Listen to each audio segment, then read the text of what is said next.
This time on the show, USB multipass and grub foo, manage your virtual machine with Kodiak, ultimate Kindle hacks, and the Technoless battering ram. All that and more on this episode of Hak5.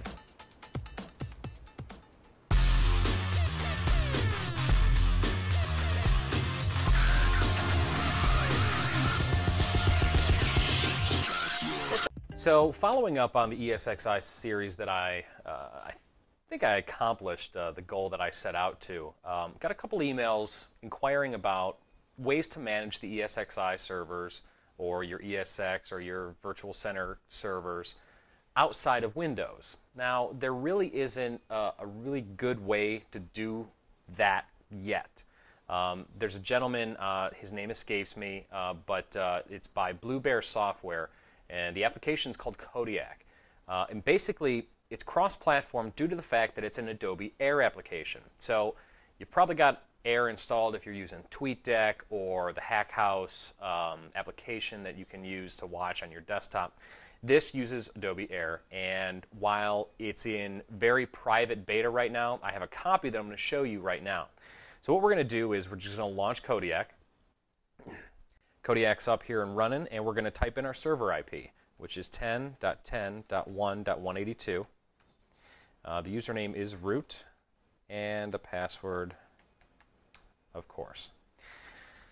Now, right now, VMware is the only module that is currently in production or being developed. However, as there are different virtualization technologies and platforms, so on and so forth, Kodiak will support Zen as well as the Microsoft Hyper-V management as well.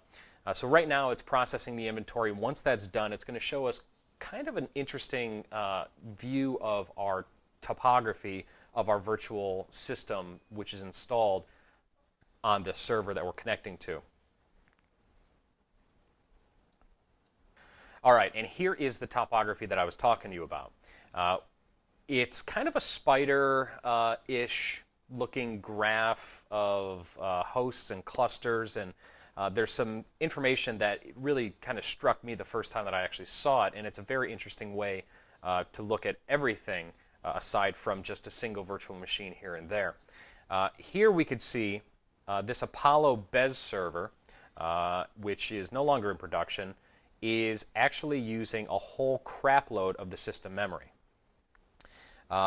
And very little of the selected CPU usage. The nice thing about this application is we can actually go and change it from spring mode to basic mode, and we're going to go ahead and just start dragging things around.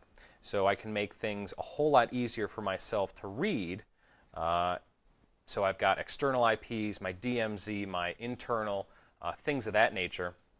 So going forward, we can now click on my Apollo Bez server, and we can actually open the console right from here. Now remember, this is all done completely in Air, which is, when you think about it, it's basically using scriptlets to connect and manage the different services that you're going to be performing.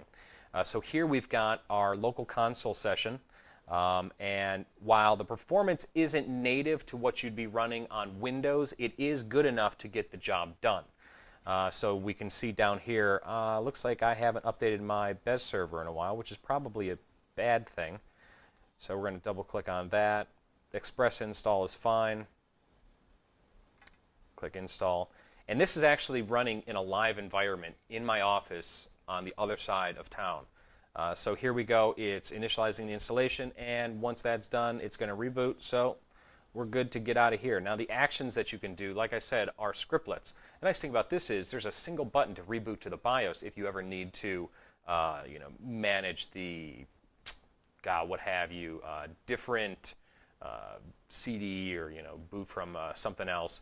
Reboot the guest, power on, power off. Take a screenshot is actually really nice, because instead of taking a screenshot of the entire desktop, it has now taken a screenshot of just that window.